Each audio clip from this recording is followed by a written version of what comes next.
किरण तो पहले से ही देवेंद्र से उतनी खुश नहीं थी, क्योंकि वो ये समझती थी कि हम दोनों की बेमेल शादी कर दी गई है, इसलिए वो घुट घुट के जीवन को जी रही थी। लेकिन उसमें बीच में जब आया शैतान गुर्जर, उसने आग में घी का काम किया और तीनों जिंदगियां तबाह कर दी।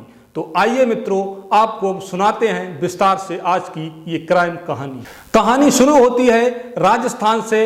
राजस्थान का एक जिला है अजमेर और वहां का थाना है भिनाय। उसी भिनाय थाना के अंतर्गत एक गांव पड़ता है उदयपुर खेड़ा। वहीं पर एक परिवार रहता था बाबू सिंह रावत का। बाबू सिंह रावत के दो बेटे थे, देवेंद्र और हेमेंद्र। देवेंद्र छोटा था, हेमेंद्र बड़ा था। देवेंद्र की पढ़ाई लिखाई में बिल्कुल भी इच्छा नहीं थी, इसलिए उसने कक्षा 8 पास करने के बाद अपना थैला, अपना बस्ता खूंटी पर टांग दिया और मटर गश्ती करने लगता है। कुछ दिनों तक तो उसने मटर गश्ती की। इसके बाद अपने घर वालों के कार्यों में हाथ बटाने लगता है। घर वालों ने सोचा कि लड़का अब काम करने वाला है, तो चलो इसकी शादी कर देते हैं। तो उस देवेंद्र के लिए घर वालों ने अपने समीपवर्ती गांव में एक लड़की देखी जो उनकी ही जात की थी। लड़की बड़ी ही सुंदर सुशील, अब गुणों के बारे में तो नहीं बता सकते कैसी थी, लेकिन देखने में बहुत खूबसूरत थी। और उसको देवेंद्र का फोटो भेजा गया, तो उस लड़की ने साफ इनकार कर दिया कि मैं इस लड़के से शादी नहीं करूंगी। लेकिन घर वालों के दबाव के आगे उसको झुकना पड़ा। उसको शादी देवेंद्र के साथ करनी पड़ी। जब शादी हो गई, हालांकि गांव में आज भी जमीन देख के शादी करते हैं, घर देख के शादी करते हैं, तो उसके घर वालों ने भी घर देखा और जमीन देखी और उसके साथ अपनी बेटी को ब्याह दिया।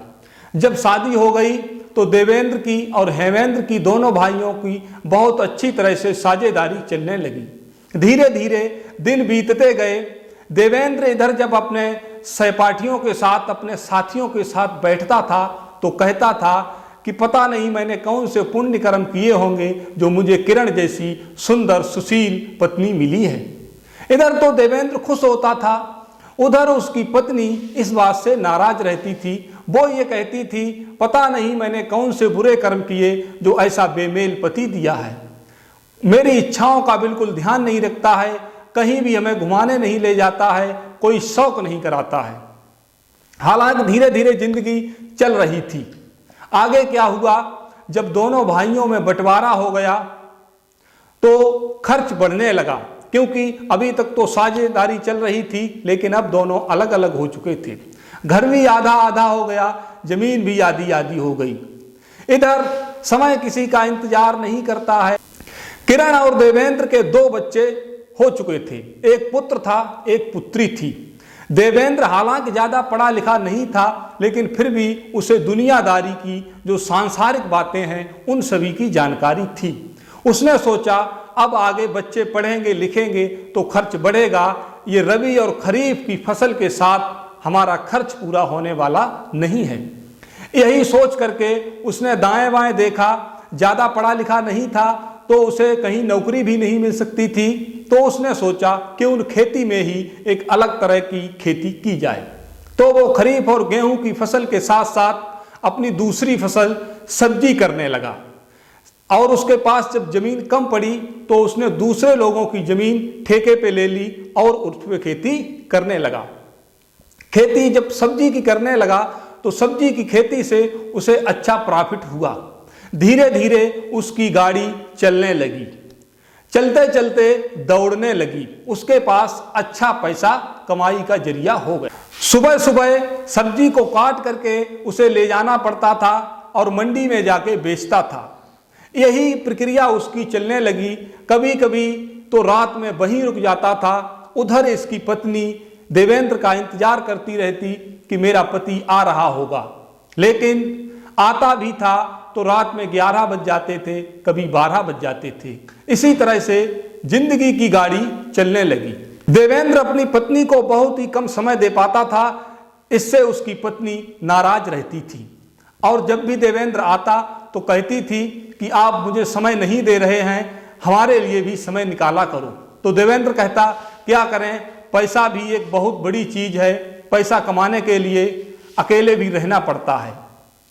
इसी तरह से उनकी गाड़ी चल रही थी। एक दिन ऐसा हुआ कि वो घर में अकेली बैठी थी, उसका समय नहीं कट रहा था, तो उसके पास एक मोबाइल था जो कीपैड वाला था और उसी मोबाइल में एफएम था। तो उसने एफएम में गाने सुने। फिर उसने सोचा चलो टेलीविज़न ऑन कर लेते हैं। तो किरण टेलीविज़न ऑन करती है और टेलीविज़न देखने लगती है। टेलीविज़न भी देखती रही, गाने भी सुनती रही, लेकिन आखिर अकेले कब तक उसका समय कटता। फिर एक दिन उसने सोचा कि अब तो हमारे पास अच्छा खासा पैसा है, तो क्यों न हमको एक एंड्रॉयड मोबाइल ले लेना चाहिए।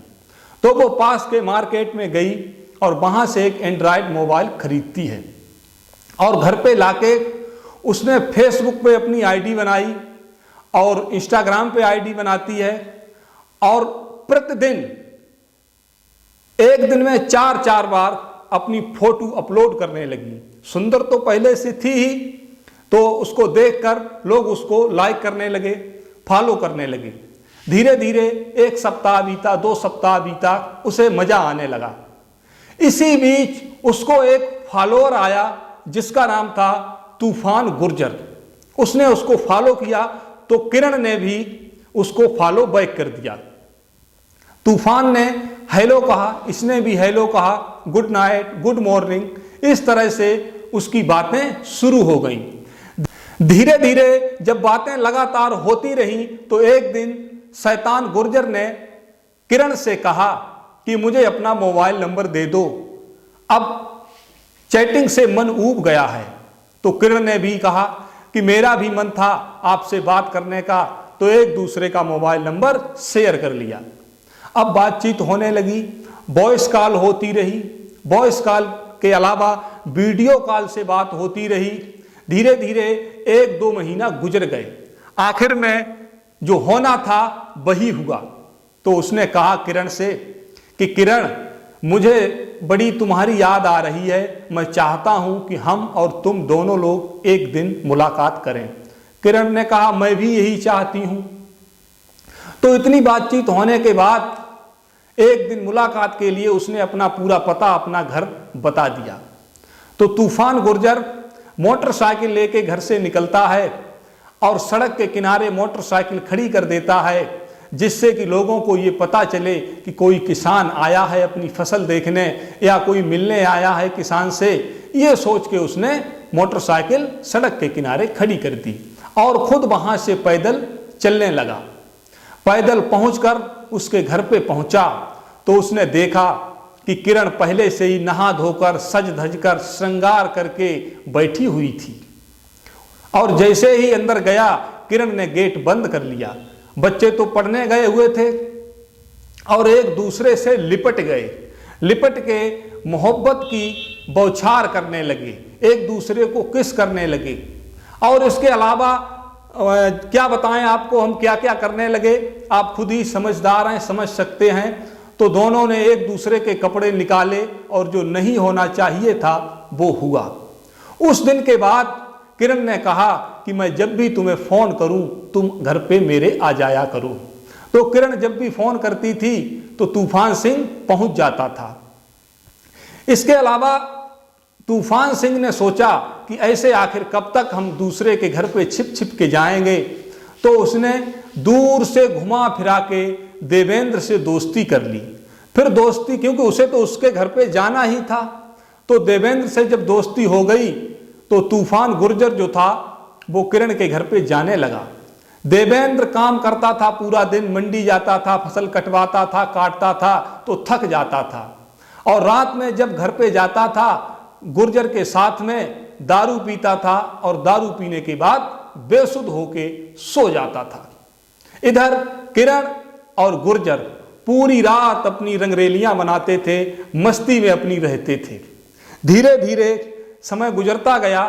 एक दिन देवेंद्र की नींद पहले ही खुल गई तो उसने देखा कि अंदर से हंसने की आवाजें आ रही हैं। तो उसने जब झांक के देखा तो उसकी आंखें फटी की फटी रह गईं। वो देखता है कि तूफान गुर्जर और उसकी पत्नी एक दूसरे से लिपटे हुए थे। तभी उसे गुस्सा आता है, उसने लाठी उठा के एक तूफान गुर्जर के मारी तो तूफान गुर्जर जो था वो अपना कपड़ा लेके वहां से भाग खड़ा हुआ, लेकिन उसने पत्नी को बहुत मारा, इतना मारा कि जब तक पत्नी को बिछा नहीं दिया तब तक पीटता ही रहा। चलो बात गुजर गई। अब जो प्रेमी प्रेमिका थे देवेंद्र की पत्नी किरण और तूफान गुर्जर, उनको बगैर मिले चैन नहीं पड़ रहा था। फोन से बातचीत होती रहती थी, लेकिन उधर देवेंद्र इन दोनों पे निगाह रखता था। अब उसकी पत्नी बड़े चक्कर में थी, आखिर क्या किया जाए। 17 जनवरी 2023 की बात है। कड़ाके की ठंड थी और भयंकर कोहरा पड़ रहा था। और उधर किरण को फोन किया तूफान ने, आखिर कब तक हम इस तरह से छुप छुप के मिलेंगे या नहीं मिलेंगे। तो किरण ने कहा कि बहुत अच्छा मौका है, आओ आज हम इस देवेंद्र को ही मौत के घाट उतार देते हैं। हालांकि उसने तैयारी अपनी पहले से की होगी। देवेंद्र जो था अपनी फसल की रखवाली के लिए खेत पे गया हुआ था, जहां पे एक छप्पर पड़ा हुआ था जिसमें वो लेटा था। तो रात में कोहरे का फायदा उठाकर किरण और तूफान गुर्जर अपने घर से निकलते हैं और हाथ में डंडा लेते हैं एक मोटा सा, जिससे देवेंद्र को मारना था। तो खेत पे जब पहुंचे तो उन्होंने देखा कि देवेंद्र सो रहा है। तो जाते ही जो गुर्जर था तूफान नाम का, उसने दे मारा उसकी चांद पे एक लठ, तो वे एकदम लेटा रहा और उसका गला दबाने लगा।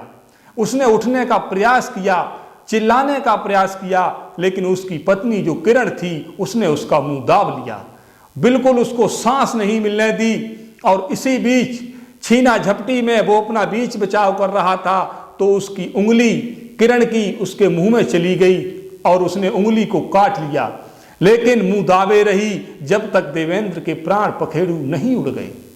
सुबह को जब खेत वाले अपने खेत को गए तो उन्होंने देखा कि देवेंद्र मरा पड़ा हुआ है। तो उन्होंने पुलिस को सूचना दी और उसका भाई जो हेमेंद्र था उसको सूचना दी। दोनों मौके पे पहुंचते हैं, पुलिस भी मौके पे आती है। देखा कि देवेंद्र की सांस निकल चुकी है। अब पुलिस ने देखा कि उसकी पत्नी की उंगली कटी हुई है, तो पुलिस को कुछ शक हुआ कि ऐसा तो नहीं कहीं इसी का ये चक्कर हो। उससे पूछताछ की, लेकिन कोई नतीजा नहीं निकला। लेकिन इसके 18 तारीख को ही शाम को पुलिस ने उसको फिर बुलाया और कड़ाई से पूछताछ की, तो उसने रोते हुए सिसकते हुए सारी कहानी बयां कर दी और बताया कि इस तरह से मैंने और एक गुर्जर है शैतान नाम का, जिसका नाम शैतान, उसके कर्म भी शैतान है, हम दोनों ने मिलके अपने पति को मौत के घाट उतार दिया है। जब पुलिस ने ये सुना, उसने अपना अपराध स्वीकार कर लिया, तो दोनों को जेल भेज दिया। देखिए किस तरह से एक पत्नी गलत होने से पति को मौत के घाट उतारा, उसके साथ साथ खुद भी दोनों जेल में गए, आखिर 3 घर बर्बाद कर दिए। तो मित्रों, कैसी लगी कहानी ये हमको बताना, और चैनल अगर सब्सक्राइब ना हो तो चैनल को सब्सक्राइब कर लेना। धन्यवाद मित्रों, जय श्री कृष्ण।